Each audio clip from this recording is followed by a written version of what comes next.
Mhm. Um, Let me give you some examples of some more of the VAK, the visual, auditory, and kinesthetic. Um, some examples of visual, and this is basically the language that you hear your prospect using, okay? And then you want to echo back in similar language. So if you hear the words, these are visual: analyze, appear, clarity, dream, distinguish, envision, examine, focus, foresee, horizon, idea, illusion, illustrate, imagine, inspect, look, notice, observe, obvious, outlook, perception, picture, scope, see, show, sight, view, vision, watch, witness. These are all visual cues. An example of how you could respond to those when you hear those is you can say something like, I can see myself here, or can you see yourself in this home? The focus of our meeting today will be, right? It appears that you really love this property. Gosh, it appears like you would have a great time in this basement. Your family would love this basement. Let's examine the comparables together, right?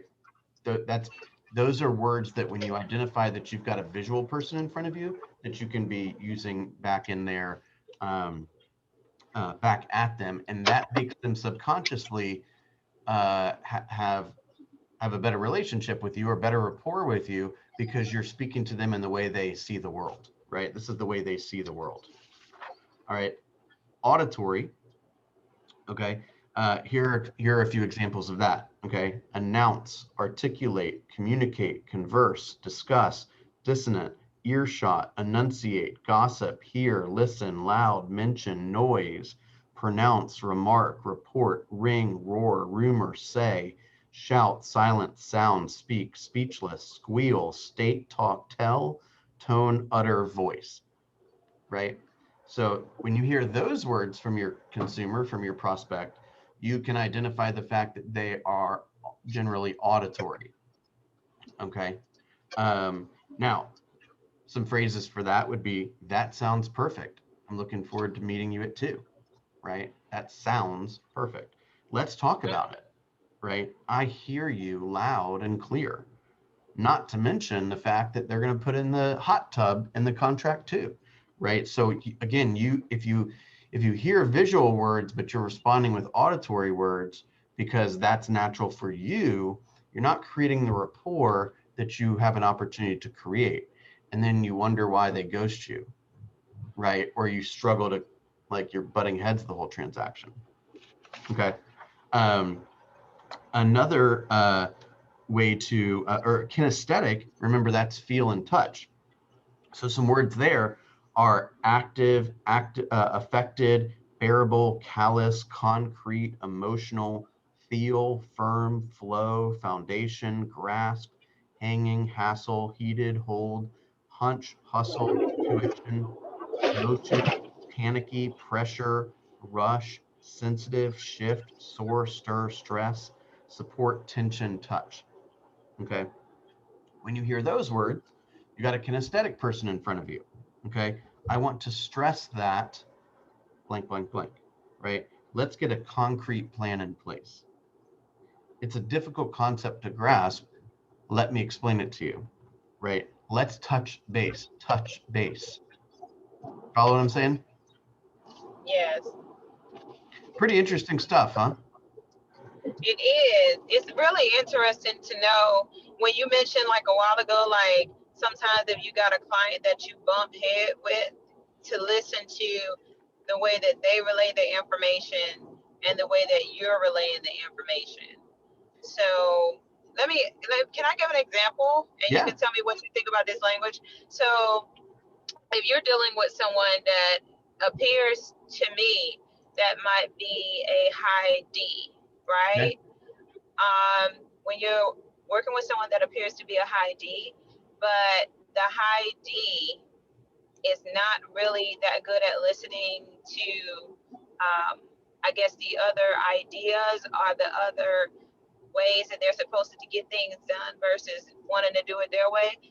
When you have that kind of client in your transactions, do you kind of just normally let them just go ahead and just be like, okay, let me just present the information and you just take. Because for me, I guess I'm just more so looking at it like just take a passive, more of a passive approach. So it's not the back and forth between you two when really it shouldn't be that way. So I look at it more like, let me be more passive in this situation. If this is the way you want to go, I'll just tell you what I know, and then you can go from there. But how would you handle someone like that, or have handled someone with that kind of personality in yours? Okay, great. So what the way that you describe that D personality is a that's not an anomaly. That's not like a D that behaves differently. That is a Okay. description of a D. Okay. They like to be Okay. in charge. They don't they're not really well known for listening, right? They don't particularly care. They're more results and task oriented rather than people oriented. So that's Okay. not uncommon behavior for a high D. Okay. The issue with the way that you are considering responding to that or dealing with that is that basically you're Mhm. just laying down and letting that person walk all over you potentially, right?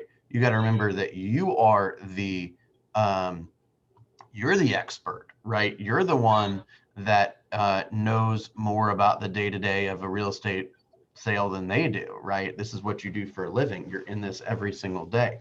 So a good way to, if you're like, oh, well, whatever you want to submit as an offer will be fine, right? That's not particularly gonna be, it's not gonna be all that helpful, right? So you could say something to the effect of, Tawantis, I can tell that, time is really important to you. Let me just give you the real fast facts on this Okay. and my recommendation, and then I'll get it all prepared.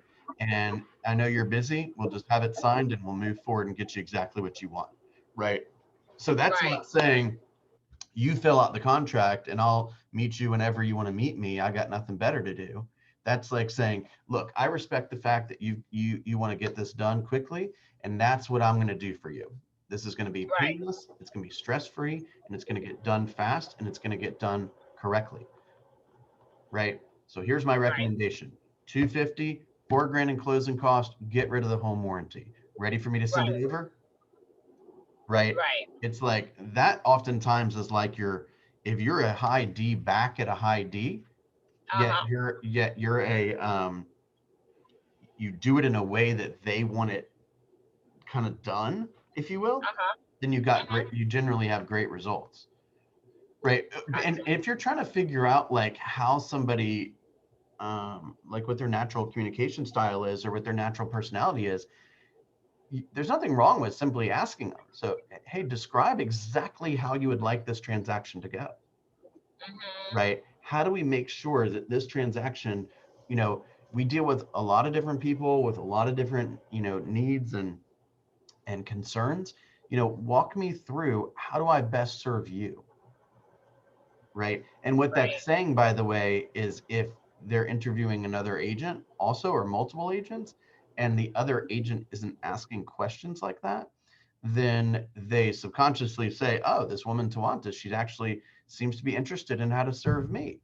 Because this other dude hadn't said a word about that. He's just out there doing his thing with no connection to the way I want it done, right? So this woman said, "Hey, it seems like you like things done quickly. That's great. I love working with clients like that. How do I win with you, right? What's the best way you want to be communicated with? How do I lose with you, right? Right. If there's something in the transaction that's not going exactly the way you want it to go, how would you like me to share that with you, right?" And they'll say, damn, my wife's never even asked me that question. You see what I'm saying? Understood. Cool. All right. Very good. Hopefully we'll have some more people come in here in just a second. What else is on your mind?